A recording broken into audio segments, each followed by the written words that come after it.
आप सभी के समक्ष छठ पूजा की कथा प्रस्तुत कर रही हूँ। आइए शुरू करते हैं। एक बार एक बूढ़ी अम्मा अपने बेटे, बहू तथा पोते के साथ रहती थी। बूढ़ी अम्मा के घर में किसी चीज की कोई कमी नहीं थी। वह छठ माता की परम भक्त थी तथा हर साल छठ का व्रत बड़ी श्रद्धा और भक्ति भाव के साथ किया करती थी। बूढ़ी अम्मा की बहू आधुनिक सोच वाली नारी थी। उसका पूजा पाठ में कोई विश्वास नहीं था। जब कार्तिक मास की शुक्ल पक्ष की चतुर्थी आई तो बूढ़ी माँ बहुत खुश थी, क्योंकि आज से छठ का 4 दिवसीय पावन त्योहार शुरू हो रहा था। अम्मा घर की साफ सफाई में लग गई। उसने अपने बेटे को आम की लकड़ी तथा पूजा की सभी सामग्री लाने के लिए बाजार भेज दिया। अम्मा ने अपने बेटे की सलामती के लिए छठ का व्रत किया। बूढ़ी अम्मा ने अपनी बहू से भी छठ माता का व्रत करने को कहा। तब बहू कहने लगी, यह सब बेकार की बातें हैं। मुझे इन सब में कोई विश्वास नहीं, इससे क्या होगा। तब बूढ़ी अम्मा अपनी बहू को छठ माता की महिमा बताते हुए एक पौराणिक कथा सुनाती है। अम्मा बोली, बेटा, बहुत समय पहले की बात है। प्रियव्रत नाम के एक प्रसिद्ध राजा थे। उनके पिता का नाम था स्वयंभू मनु। प्रियव्रत बहुत सदाचारी और धार्मिक प्रवृत्ति के मनुष्य थे। विवाह के कई वर्षों के बाद भी जब उन्हें कोई संतान नहीं हुई, तब ऋषि कश्यप ने उन्हें पुत्रेष्टि यज्ञ कराने की सलाह दी। राजा प्रियव्रत ने पूरे विधि विधान के साथ पुत्रेष्टि यज्ञ का अनुष्ठान किया। पुत्रेष्टि यज्ञ के प्रभाव से प्रियव्रत की पत्नी ने स्वर्ण के समान सुंदर एक पुत्र को जन्म दिया, परंतु वह पुत्र मरा हुआ पैदा हुआ। राजा प्रियव्रत उस मृत बालक को लेकर शमशान में गए और उस एकांत भूमि में पुत्र को छाती से चिपकाकर बिलख बिलख कर रोने लगे। इतने में वहां पर एक दिव्य विमान दिखाई दिया। शुद्ध स्फटिक मणि के समान चमकने वाला वह विमान अमूल्य रत्नों से बना था। उस विमान पर बैठी हुई मन को मोह लेने वाली एक परम सुंदरी देवी को राजा प्रियव्रत ने देखा। उस देवी को देखकर राजा ने बालक को भूमि पर रख दिया और बड़े आदर के साथ देवी की स्तुति की। वह देवी स्कंद भगवान की प्रिय पत्नी षष्ठी देवी थी। उनका शांत विग्रह ग्रीष्मकालीन सूर्य के समान चमचमा रहा था। उन्हें प्रसन्न देखकर राजा ने पूछा, हे देवी, तुम कौन हो? राजा प्रियव्रत की बात सुनकर देवी ने उनसे कहा, राजन, भगवती मूल प्रकृति के छठे अंश से प्रकट हुई मैं देवी षष्ठी हूँ और इस संसार में छठ माता के नाम से प्रसिद्ध हूँ। इस प्रकार कहकर छठ माता ने उस बालक को उठा लिया और अपने प्रभाव से उसे पुनः जीवित कर दिया।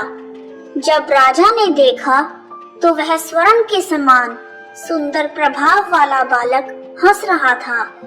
अभी राजा प्रियव्रत उस बालक की ओर देख ही रहे थे कि छठ माता उस बालक को लेकर आकाश में जाने लगी। यह देखकर राजा के कंठ, होठ और तालू सूख गए। उन्होंने माता की स्तुति की। तब प्रसन्न हुई माता ने कहा, तुम सर्वत्र प्रकृति यानी सूर्य, उषा, जल तथा वायु की पूजा कराओ और स्वयं भी करो। प्रकृति की आराधना से तुम और समस्त संसार वर्ष भर सुखी, स्वस्थ और निरोगी रहेंगे और दीर्घायु को प्राप्त होंगे।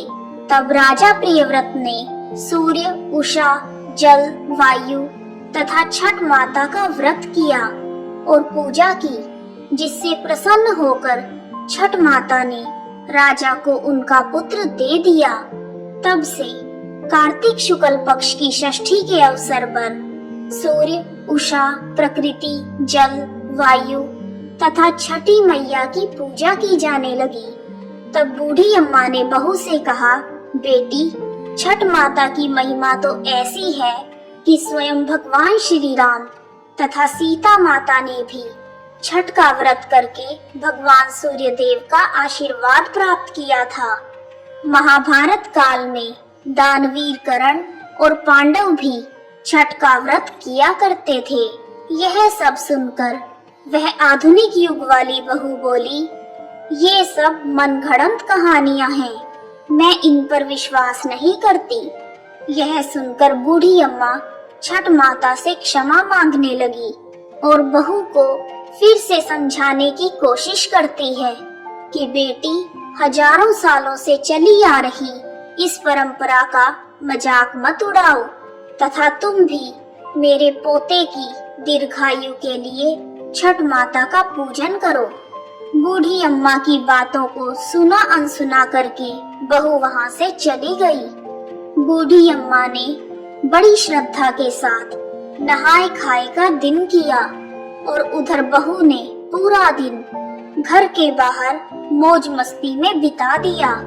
अगले दिन छठ के पर्व का दूसरा दिन यानी कार्तिक मास की शुक्ल पक्ष की पंचमी आई, जिसे खरना या लोहंडा के नाम से जाना जाता है।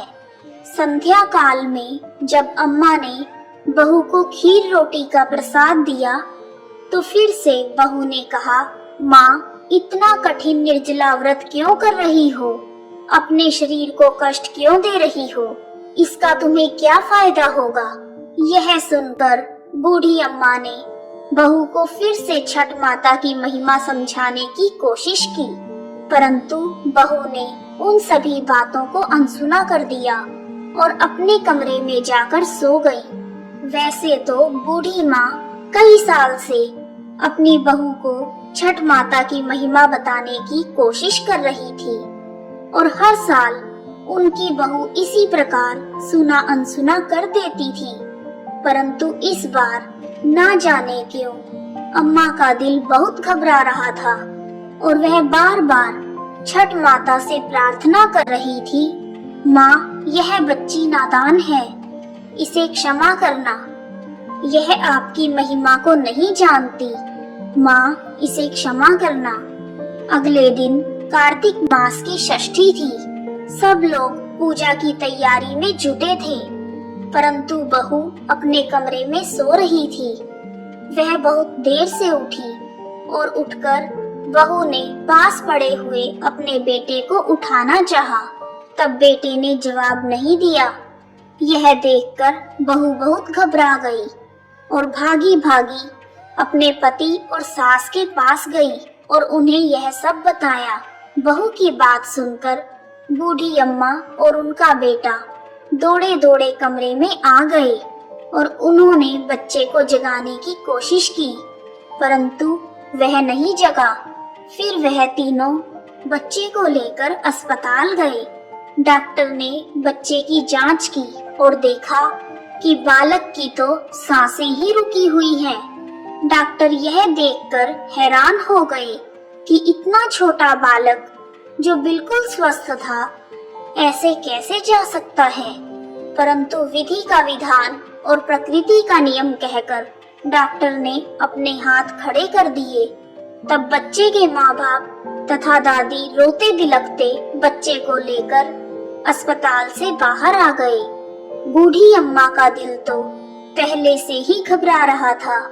पोते की सांस चले जाने पर अम्मा की जुबान पर केवल यही शब्द थे, हे छठ माता, क्षमा कर दे, मेरे पोते के शरीर में सांस भर दे।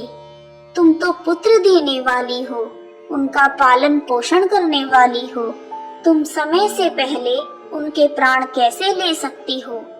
यदि हमसे कोई भूल हुई है तो हमें क्षमा कर दो माँ। उसी समय कहीं से एक अनजान औरत वहां आ गई और अम्मा की बहू से कहने लगी कि छठी मैया किसी के भी असमय प्राण नहीं लेती। तुमने अवश्य ही कोई ऐसी भूल की है जिससे माता बहुत नाराज हो गई है। आज छठ का पावन पर्व है। पूरी श्रद्धा से छठ माता को याद करो और विधि विधान से माता का व्रत करने का संकल्प करो। तुम्हारा पुत्र अवश्य ही जी उठेगा। शोक में डूबी हुई माँ के लिए यह शब्द उम्मीद की किरण लेकर आए और ना जाने कहां से एकदम बहू के अंदर श्रद्धा का संचार कर गए। बहू ने आंखें बंद करके छठ माता को याद किया और विधि पूर्वक छठ का व्रत करने का संकल्प लिया। जैसे ही बहू ने आंखें खोली तो उसने देखा उसका बच्चा आंखें खोलकर हंस रहा है। यह करिश्मा देखकर सब परिवार वाले और डॉक्टर आश्चर्यचकित हो गए। बच्चे को जीवित देखकर जैसे ही बहू ने उस अनजान औरत को धन्यवाद करने के लिए सिर घुमाया तो देखा कि वहां कोई नहीं है। वह समझ गई कि वह साक्षात छठ माता ही थी जो उसे स्वयं इस व्रत की महिमा का ज्ञान कराने के लिए आई थी। उसके बाद बहू ने बूढ़ी अम्मा के साथ मिलकर पूरी श्रद्धा से पूजा की तैयारी की और शाम को घाट पर जाकर सूर्य देव को संध्या अर्घ और अगले दिन उषा अर्घ दिया। हे छठ माता, जैसे आपने अनजान औरत के रूप में आकर बूढ़ी अम्मा के पोते की रक्षा की, उसी प्रकार हम सबके परिवार की भी रक्षा करना। हम पर अपना आशीर्वाद बनाए रखना।